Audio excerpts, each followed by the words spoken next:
안녕하십니까. 은혜샘 성도 여러분, 김미선 전도사입니다. 오늘은 하나님의 임재 안에서 하나됨이라는 제목으로 에스겔 37장 15절에서 28장을 살펴보면서 흩어진 백성을 하나로 만드시고 무너진 관계를 회복시키시는 하나님의 은혜를 나누는 시간이 되었으면 좋겠습니다. 37장 1절부터 14절은 하나님께서 에스겔에게 마른 뼈들이 가득한 골짜기로 데리고 가셔서 뼈들을 향해 대언하게 하십니다. 말씀대로 에스겔이 생기를 향해 대언하자 생기가 들어가 뼈들이 극히 큰 군대를 이룹니다. 오늘 15절에서 28절은 여호와께서 에스겔에게 막대기 하나에는 유다, 다른 하나에는 요셉이라 써서 여호와의 손에서 그들이 하나가 될 것을 전하게 하십니다. 여호와의 종 다윗이 영원히 왕이 되며 여호와께서 그들과 화평의 언약을 맺으시고 성소를 영원히 그들 중에 두어 그들의 하나님이 되십니다. 에스겔의 마른 뼈 환상을 통해 이스라엘은 포로 생활에서 벗어나 고국 이스라엘로 돌아가 하나님의 백성으로서 온전한 공동체를 이룰 것이라는 소망을 갖게 되었습니다. 하지만 그들은 해결해야 할 문제가 있습니다. 그것은 그들이 유다와 에브라임으로 나뉘어 오랫동안 적대감을 품고 살아왔다는 것입니다. 이에 에스겔은 두 개의 막대기를 하나로 묶는 행동을 통해서 나뉘어진 민족이 하나로 통합되는 모습을 보여줍니다. 이 비전은 단순히 이스라엘에게만 적용되는 문제는 아닙니다. 그것은 유다와 에브라임이라는 민족적 차원을 넘어 유대인과 사마리아인 그리고 유대인과 이방인의 연합으로 확정되어져 갈 과제입니다. 쉽게 예를 든다면 예수님을 믿지 않는 며느리가 안 믿는 집으로 시집을 갔다가 그 집안 사람들을 전도하여 가족이 하나님을 믿게 될 때 그 전도하는 과정도 여간 어려운 것이 아닙니다. 하지만 다 같이 믿을 때부터 이제 진짜 문제가 시작되는 것과도 같습니다. 하나님을 믿게 되었지만 그들은 하나님 안에서 한마음이 된 것은 아닙니다. 아직 넘어야 할 산이 많이 남아 있습니다. 그들이 하나님을 믿고 사랑 안에서 서로 수고하며 사랑하는 한 가정이 되기 위해서는 전적인 하나님의 은혜와 하나님을 믿기 전에 잘못된 삶에 대한 회개와 성령의 내주하심이 있어야 하는 것입니다. 그들은 시내산에서 여호와 하나님과 맺은 본래의 언약을 회복함으로써 모두 한 형제로서 사랑하는 신실한 공동체를 이루어야 합니다. 포로로 잡혀갔던 이스라엘 백성이 고국 땅으로 돌아와 회복해야 할 과제 중 우선적인 것은 민족의 통합입니다. 이스라엘이 다시 돌아와 차지할 땅은 하나님이 그 조상들에게 약속하신 언약과 관련된 땅입니다. 그러므로 약속된 그 땅을 차지할 이스라엘은 하나로 통합된 하나의 나라가 되어야 합니다.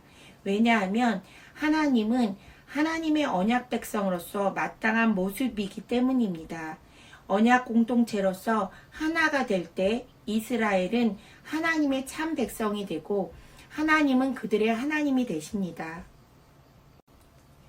에베소서 4장 3절과 4절에서 평안에 매는 줄로 성령이 하나 되게 하신 것을 힘써 지키라. 몸이 하나이요 성령도 한 분이시니 이와 같이 너희 부르심의 한 소망 안에서 부르심을 받았느니라 라고 말하고 있습니다. 다시 이 말씀을 교회와 가정에 적용할 수 있습니다. 교회도 예수 그리스도를 머리로 각 지체가 유기적 관계를 유지하며 하나 되어야 하는데 이스라엘 백성들처럼 나뉘어져서 하나 되지 못할 때가 있습니다. 하나님은 하나님의 언약 백성이 하나 되기를 원한 것처럼 교회와 가정도 하나 되기를 원하십니다. 하나님은 이스라엘 자손을 잡혀간 여러 나라에서 인도하며 그 사방에서 모아서 그 고국 땅으로 돌아오게 하셔서 그들이 한 나라를 이루어 한 임금이 다스리게 하시고 두 나라로 나뉘어지지 않게 하신다고 말씀하십니다. 하나님은 그들을 범죄한 모든 처소에서 구원하여 정결하게 하시고 하나님의 규례와 율례를 지켜 행하게 하실 것입니다. 24절 말씀에 내 종 다윗이 그들의 왕이 되리니 그들 모두에게 한 목자가 있을 것이라. 그들이 내 규례를 준수하고 내 율례를 지켜 행하며. 하나님은 당신의 통치 아래 이스라엘이 하나 되기를 바라셨습니다. 다윗으로 상징되는 한 왕이 임해서 우상과 가증한 행위를 버리게 하고 오직 하나님의 계명과 율례를 지켜 행하게 할 것입니다. 화평의 언약을 세워 영원한 언약이 되게 하고 이스라엘을 견고하고 번성하게 하여 내 성소를 그 가운데에 세워서 영원에 이르게 하신다고 말씀하십니다. 27절 말씀에 내 처소가 그들 가운데 있을 것이며 나는 그들의 하나님이 되고 그들은 내 백성이 되리라고 말씀하십니다. 여러분의 삶의 중심에는 무엇이 서 있고 또 무엇을 목표로 살고 있습니까? 하나님께서는 성소를 회복된 이스라엘 백성들 가운데 두실 것을 3번씩이나 말씀하고 있습니다. 출애굽 당시 이스라엘이 시내 광야에서 성막을 제작한 이후에 성소는 늘 선민들의 중심에 위치하였고 이스라엘을 삶을 인도하는 길잡이의 역할을 하였습니다. 성소가 이스라엘 가운데 세워진다는 것은 무슨 의미를 지니는 것일까요? 하나님이 그들의 삶의 중심에 자정하신다는 것과 그들 가운데 임하셔서 그들에게 은혜를 베푸신다는 것입니다. 구원받은 하나님의 백성들이 하나님을 그들 삶의 중심에 모시고 하나님과 깊은 교제를 나누며 하나님의 인도를 받으며 살 것을 말합니다. 하나님은 당신의 백성들과 교제하기를 원하시며 그것을 통해 당신의 백성들로 하여금 복된 길로 행하며 풍성한 삶의 자리로 인도하시기를 원하십니다. 하나님은 예배를 통하여 만나시며 그들의 백성들로 경배받기를 원하십니다. 이와 반대로 이스라엘 백성들이 우상을 그들 삶의 중심에 두고 그것들을 예배할 때 진노하신 것도 바로 이 때문입니다. 에베소서 2장 1절에서는 하나님은 허물과 죄로 죽었던 우리들을 살리셨다고 말씀하십니다. 우리는 세상 풍조와 공중의 권세 잡은 자를 따라갔으며 우리 육체의 욕심과 마음에 원하는 것을 하여 본질상 진노의 자녀였던 것입니다. 그런데 긍휼이 많으신 하나님은 어떻게 하셨습니까? 우리를 사랑하셔서 허물로 죽었던 우리를 그리스도 안에서 함께 살리셨고 하나님의 은혜로 구원을 받게 하셨습니다. 이제 우리는 하나님의 뜻을 헤아려 하나님을 삶의 중심에 모시고 하나님의 인도를 받으며 하나님의 영광을 위하여 섬기는 하나님을 예배하는 삶을 살아야 합니다. 역대상 16장 29절에는 여호와의 이름에 합당한 영광을 그에게 돌릴지어다.